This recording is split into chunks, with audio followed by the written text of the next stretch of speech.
कांग्रेस घोषणा करती है, करती कुछ नहीं। अभी मुद्दों की बात चल रही है, अपने राहुल गांधी का जिक्र किया। राहुल गांधी का आरक्षण को लेकर के बयान आया और उसने पूरी सियासत में बवाल काट दिया।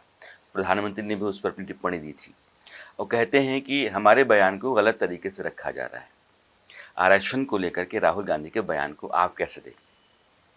नहीं, देखिए यशवंत जी, अगर आप इनके डीएनए को टेस्ट करेंगे, इनके डीएनए के अंदर जवाहरलाल नेहरू जी जो प्रधानमंत्री थे, उन्होंने तो लिख करके चीफ मिनिस्टर को भेज दिया था, लिख करके भेज दिया था। हुड्डा साहब ने भी कल परसों बोल दिया, कहा हम आरक्षण को खत्म करेंगे, आपके सामने बोला, टीवी के ऊपर बोल दिया। ये बखड़ा गए हैं, ये पजल हो गए हैं।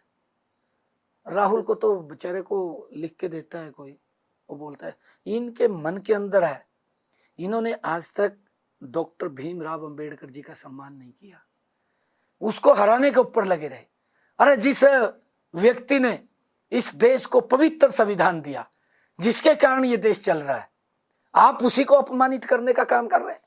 ये कांग्रेस के डीएनए के अंदर है। ये राहुल ने कोई वैसे नहीं दिया, ये बोला कि हम आरक्षण खत्म करेंगे कि उसने बचपने में दे दिया। ये सारा का सारा सोच समझ करके बोलते हैं। मैंने कहा है कि इनके डीएनए के अंदर है और ये चाहते हैं कि हम आरक्षण खत्म करेंगे।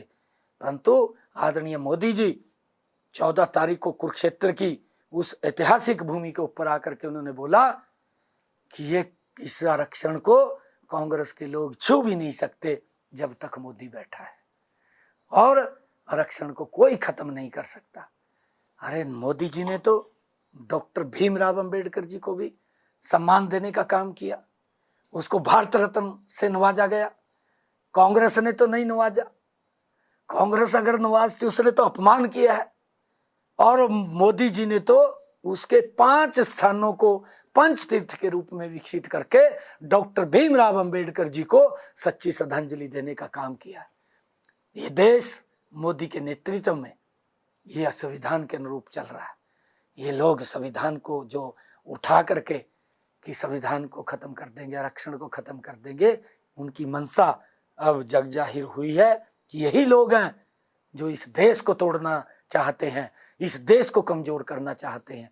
और मैं यशवंत जी आपको बताना चाहता हूं, तथ्य के साथ बता रहा हूं मैं, तो ये जवाब दें उस बात का, हुड्डा साहब दें, राहुल को पूछ करके दें, परंतु दे तो मेरे हरियाणा प्रदेश के 10% युवा, 10% हमारा आर्मी के अंदर युवा आर्मी में है। क्या हालात थे बॉर्डर के ऊपर 2014 से पहले? आतंकवादी किस प्रकार से आकर के गोलियों से भून देते थे, गर्दन तक काट ले गए थे, टुकड़े टुकड़े कर दिए थे। क्या हालात थे? सरकार कैसे देखती रहती थी? हमारे सैनिकों के ऊपर पत्थरबाजी होती थी, ये तो पूरा देश जानता है। और मोदी जी ने बड़ा स्टैंड लेकर के उस धारा 370-35A को समाप्त किया। और जब से मोदी जी देश के प्रधानमंत्री बने, आतंकवादियों को भी हमारी आर्मी मुंह तोड़ जवाब दे रही है, बॉर्डर के ऊपर दे रही है। किसी के ऊपर पत्थरबाजी नहीं है। एक सुरक्षा का भाव, सुरक्षित वातावरण मोदी जी ने पिछले 10 वर्षों के अंदर दिया। और वहां की नेशनल कॉन्फ्रेंस जम्मू कश्मीर की पार्टी, क्षेत्रीय दल क्या बोलती है? वो ये बोलती है कि हम धारा 370 को वापस रिवर्ट करेंगे, लेकर के आएंगे। अपने मैनिफेस्टो में लिखा, अपने मैनिफेस्टो में उन्होंने लिखा कि हम आतंकवादियों को शहीद का दर्जा देंगे। कांग्रेस ने उसके साथ गठबंधन कर लिया। ये तो ऐसे लोग हैं कि जो ताकतें इस देश को तोड़ना चाहती हैं, जो ताकतें इस देश को कमजोर करना चाहती हैं, राहुल गांधी और कांग्रेस के नेता दौड़ करके उसके साथ हाथ मिलाते हैं, बैठते हैं, भी हम आपका समर्थन करते हैं। ये अपनी स्थिति को स्पष्ट करें और हुड्डा साहब भी स्पष्ट करें। हमारे हरियाणा का 10% युवा आर्मी के अंदर है, जो हमारी रक्षा सुरक्षा के लिए हमारा बेटा भाई खड़ा है। और आपने, आपकी सरकार ने वहाँ पर समझौता किया है। अपना ये स्पष्ट करें कि आपका विजन क्या है, आपका क्या लाइन है आपकी, आप बताने का काम करें। सीएम साहब, परीक्षा अमूमन 1 साल के अंदर होती है, लेकिन आपकी परीक्षा 6 महीने के भीतर ही दूसरी होने जा रही है। अमूमन परीक्षा जो है वो परीक्षा केंद्र जो है वो बदलते जरूर रहते हैं, लेकिन एक चर्चा है जिसका जवाब जनता जानना चाहती है कि करनाल से नायब सिंह सैनी लाडवा शिफ्ट। नहीं, देखिए ऐसा नहीं है। मैंने कहा भी है, पीछे पत्रकारों को मैंने मेरे से पूछ रहे थे, मैंने कहा मेरी 90 की 90 सीटें हैं, मैं कहीं से भी चुनाव लड़ सकता हूँ और लोगों का प्यार, लोगों का आशीर्वाद भरपूर बरसता है। मैं सौभाग्यशाली हूँ। नारायणगढ़ से चुनाव लड़ा, लोगों ने सर आंखों पे बिठाया और मैंने भी कोई सम्मान के अंदर कोई कमी नहीं छोड़ता। मेरे से जितना होता मैं उतना व्यक्ति के सम्मान को बढ़ाने के लिए काम करता हूँ। पार्टी का आदेश आया कि आपने कुरुक्षेत्र से लड़ना है, कुरुक्षेत्र से लड़ा और मैं आज भी उस बात की चर्चा करता हूँ, आज भी बोलता हूँ कि कुरुक्षेत्र के लोगों ने इतना सम्मान, इतना प्यार दिया। आज तक के इतिहास के अंदर आप देखना, आज तक के इतिहास में इतने बड़े मार्जिन से कोई भी व्यक्ति नहीं जीता जितना उन्होंने अपने बेटे भाई को जिता करके दिल्ली में मोदी जी के पास भेजा, बड़े मैंडेट के साथ। पार्टी ने फिर आदेश किया कि आपने करनाल से लड़ना है। आप करनाल का इतिहास देखिए, जो हुड्डा साहब और सारे दल मिलकर के करनाल में एक पल्ली के ऊपर बैठ गए, एक ही पल्ली पर बैठ गए और कहने लगे, हुड्डा साहब ने तो घोषणा करी आपके पास बाइट होगी उसकी, कहा जी यहाँ से करनाल से एक रास्ता चंडीगढ़ जाएगा, एक रास्ता दिल्ली जाएगा। 10 साल की सरकार थी। मैं तो करनाल के लोगों को बहुत बहुत धन्यवाद करता हूँ, उनको प्रणाम करता हूँ। सच में ऐतिहासिक जीत दी है, सर आंखों पे बैठाया है। 1 लाख वोटें मेरे को विधानसभा के अंदर दी हैं। कितना गजब का प्यार दिया है, मैं कैसे भूल सकता हूँ। मैंने कहा भी है, कोई भी व्यक्ति अगर मेरे पास आता है उसके सम्मान को हम कम नहीं होने देंगे, उसके सम्मान को बढ़ाने के लिए काम करेंगे। और पार्टी ने जब कहा कि आपने लाडवा लड़ना है, लाडवा तो हमारा क्षेत्र ही है, मैंने बदली नहीं सीट, मैं अपने क्षेत्र के अंदर अपने घर में आया हूँ। लाडवा हमारा घर है और लोगों का जो स्नेह, जो प्यार देखने को मिल रहा है। और मैं ये सौभाग्यशाली हूँ, परमार जी, यशवंत जी, मैं वो सौभाग्यशाली व्यक्ति हूँ कि मैं जिस भी सीट के ऊपर जाता हूँ लोग सर आंखों के ऊपर बैठाते हैं और ये बोलते हैं कि आपने आगे भी यहीं रहना है। ये लोगों का प्यार है, ये स्नेह है। हुड्डा साहब देख लेना, गड़ी साहब लाते बाहर लड़का, ये बात सही है लड़का, कि ऐसे ये जो दुष्प्रचार कर रहा है, लड़के तो देख ले, हालत ना खराब करते लोग। अरे भ्रष्टाचार किया है, हरियाणा को भ्रष्टाचार की दलदल के अंदर फंसाया है। और मैं आपको बताना चाहता हूं, ये 3,000 रुपए, जो 6,000 रुपए पेंशन की बात कर रहा है, हमने तो पेंशन भी बढ़ाई है। ये तो 500 रुपए देता था, पेंशन का दायरा भी बढ़ाया है। पेंशन का दायरा कैसे बढ़ाया है? इनके समय के अंदर बुजुर्ग को अगर पेंशन लगानी होती थी, 6-6 महीने, 1-1 साल दफ्तर के चक्कर काटता था, पेंशन नहीं लगती थी। और फिर अधिकारी जिसकी लगती थी वो कहते था, कहा था वो मेरे को 6 महीने की अपनी सैलरी देते, कहा 6 महीने की मांग लेता था, 5-10 हजार रुपये ले लेता, लगा देता। कहीं बुजुर्ग जा नहीं पाते थे, इतने चक्कर नहीं काट पाते थे, पेंशन नहीं लगती थी। मुझे ध्यान में है 2014 तक हरियाणा के बुजुर्गों की जो पेंशन थी वो मात्र 21 लाख बुजुर्गों को पेंशन मिलती थी, 21 लाख। जब से ये ऑनलाइन किया है और जब से हमारी सरकार ने ये कहा है कि जब वो 60 वर्ष का हो जाएगा ऑटोमेटिक उसकी पेंशन लग करके उसके घर पर आ जाएगी, उसका परिणाम क्या निकला, कितना लाभ मिला। बुजुर्ग को कहीं जाने की दफ्तर में जरूरत नहीं पड़ी, किसी की सेवा करने की जरूरत नहीं पड़ी। और आज हरियाणा प्रदेश के अंदर 34 लाख बुजुर्गों को हम सम्मान भत्ता दे रहे हैं। 13 लाख बुजुर्ग जो धक्के खा रहे थे, जिनकी पेंशन नहीं लगती थी, ऑनलाइन से उनकी घर बैठे पेंशन लग गई। ये गजब का सिस्टम, ये गजब का शासन अगर देने का काम किया है, ये भारतीय जनता पार्टी ने किया है। इनके समय के अंदर तो हर व्यक्ति का शोषण होता था। मुझे तो गजब की बात याद आती है, इन्होंने मैनिफेस्टो के अंदर लिखा, रैलियां तक की 24 घंटे बिजली देंगे, क्यों नहीं दी? क्यों 24 घंटे नहीं दी? आज ये जो बात करता है, आज ये फ्री की बात करता है, अरे तो 10 साल था, तने 24 घंटे बिजली देनी चाहिए थी। आज बिजली कंपनियां, हमने बिजली के भाव भी नहीं बढ़ने दिए, उसके भाव कम किए हैं, 24 घंटे बिजली भी दे रहे हैं। हमने जो कहा है उसको पूरा किया है। ये तो खाली बात करते हैं। जी, अभी थोड़ी देर पहले आप आरक्षण का जिक्र कर रहे थे और प्रधानमंत्री का हवाला दे रहे थे कि जब तक मोदी हैं तब तक आरक्षण कोई छू भी नहीं सकता। जी जी, आप अपने यहाँ आरक्षण का दायरा, आपने क्रीमी लेयर का दायरा बढ़ाया, 8 लाख तक आप ले गए। एक अलग से आपने कैटेगरी बनाई, उसमें एक बी कैटेगरी ला करके आरक्षण का सीमा और बढ़ा दी, ज़्यादा जातियों को अपने शामिल कर लिया।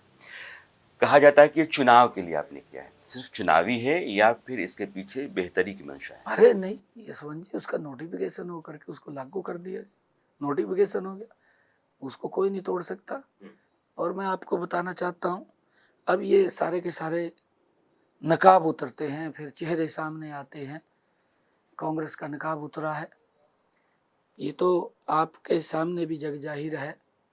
ओबीसी को जब आरक्षण की बात आई, जब काका कालेलकर की रिपोर्ट के ऊपर बहस हुई, कांग्रेस ने विरोध किया, लागू नहीं होने दिया, लंबे समय तक चलता रहा। मंडल कमीशन, जब सरकार बदली, मंडल कमीशन की रिपोर्ट आई, राजीव गांधी की तो डिबेट है लोकसभा के अंदर, मेरे ख्याल से आधे घंटा 1 घंटा बोलता रहा वो कि ओबीसी को आरक्षण नहीं मिलना चाहिए। ये लोग आरक्षण को खत्म करना चाहते हैं, इनके चेहरे नकाब हो गए हैं। अरे ये तो डॉक्टर भीमराव अंबेडकर जी उस पवित्र संविधान में लिख करके चले गए कि गरीब व्यक्ति को आरक्षण देना पड़ेगा उसकी आर्थिक स्थिति को मजबूत करने के लिए। तो कांग्रेस नहीं चाहती, कांग्रेस तो चाहती है गरीब व्यक्ति को गरीब कर दो, गरीब व्यक्ति को और गरीब करेंगे, वो हमारी जय जयकार बोलता रहेगा, हम उसके आगे थोड़ा सा चौका गिरेंगे और वो हमें वोट देगा। ये सोच कांग्रेस की है। परंतु ये 21वीं सदी का भारत आ गया है, ये मोदी का भारत आ गया है। अब गरीब का भी सम्मान है। आज मुझे खुशी होती है कि हमने इन 10 वर्षों के अंदर 50 लाख लोगों के घर बना करके चाबियां देने का काम किया है। 8 तारीख के बाद 15,000 घरों को और चाबियां देने का काम 8 तारीख के बाद तुरंत करूंगा। तैयार हैं कमरे, आचार संहिता लग गई, नहीं मैंने पहले देने थे। मोदी जी ने कल भी इसका जिक्र किया है, इसका बजट बढ़ाया है। देश के अंदर एक भी सर ऐसा नहीं रहेगा जिस सर के ऊपर छत ना हो। हर व्यक्ति को मकान बना करके देने का जिम्मा हमारी सरकार का है, हम देंगे। हुड्डा साहब ने तो 100 गज के प्लाट दिए, ना कागज दिए ना कब्जा दिया, लोग चक्कर काट रहे थे, घूम रहे थे, कुछ नहीं हुआ। परंतु मैंने आकर के इन्हीं 56 दिनों के अंदर मैंने उन लोगों की भी चिंता की और चिंता करके उनको बुलाया। पूरे प्रदेश के अंदर अपने मंत्रियों को कहा अलग अलग स्थानों के ऊपर आप कार्यक्रम रखिए। सोनीपत के अंदर मैं स्वयं गया, सोनीपत के अंदर जा करके मैंने अधिकारियों को कहा कि आप इनको वेरीफाई करके, हमने इन लोगों को कब्जा भी देना है, 100 गज का प्लाट देना है, कागज भी देना है, कब्जा भी देना है, और दे दिया। और हमने आगे और रजिस्ट्रेशन खोल दिया। हमने ये रजिस्ट्रेशन खोला कि जिन लोगों के पास 100 गज का प्लाट नहीं है उनको भी मैंने पूरी तैयारी कर ली थी, उसकी डेट देनी थी क्योंकि आचार संहिता लगी, नहीं तो 1 लाख परिवारों को 100 गज के प्लाट मैं अभी इसे आचार संहिता से पहले देना था, क्योंकि 100 दिन के एजेंडे के अंदर ये कार्यक्रम था। परंतु वो आचार संहिता पहले लग गई। परंतु 8 तारीख के बाद मैं हर व्यक्ति को, जो हमने योजना, बड़ी योजना बनाई है, 100 गज का प्लाट देने का काम ये हमारी सरकार करेगी। हमने पूरी रचना योजना बना ली, कागज भी देंगे, कब्जा भी देंगे, और इससे आगे भी मैंने मुख्यमंत्री शहरी आवास योजना बना करके शहरों के अंदर भी जिन लोगों के पास अपना मकान या अपना प्लॉट नहीं है, ऐसे लोगों को भी हमने ये योजना लागू की। 15,630 लोगों को हमने 15,630 लोगों को हमने 30 गज का प्लाट शहर के अंदर भी देने का काम किया। 14 शहरों के अंदर, पहले फेज के अंदर हमने 14 शहरों को लिया और 14 शहरों के अंदर हमने ऐसे लोगों को चिन्हित किया जो मैंने बताया कि उनको भी हमने 30 गज का प्लाट देने का काम ये हमारी सरकार ने किया है। सीएम साहब, मुस्कुराहट में बड़ी ताकत होती है, लेकिन टिकटों के आवंटन के बाद कुछ नाराज चेहरे भी दिखाई दिए। अब ऐसी परिस्थिति में नायब सिंह सैनी की ये मुस्कान, आप बोलते भी हैं तब भी मुस्कुराता चेहरा रहता है, ये मुस्कान उन नाराज चेहरों को वापस लाने के लिए क्या कामयाब हो रही है? देखिए परमार जी, आपको बताना चाहता हूँ मैंने जब ये कैंडिडेटों की प्रक्रिया चल रही थी, अपने वो आकर के बायोडाटा जमा करा रहे थे जी। हर विधानसभा के ऊपर हमारे कार्यकर्ताओं ने, कुछ और हमारे जो फॉलोअर्स थे उन्होंने जी। जो चुनाव लड़ने के इच्छुक थे, ऐसे काफी संख्या के अंदर हर विधानसभा से हमारे पास उनके पत्र आए। जी। मिलना तो एक को था, एक व्यक्ति को मिलना है, कमल का फूल तो एक है। मैंने कहा भी था, काम सभी ने किया और सभी मजबूत।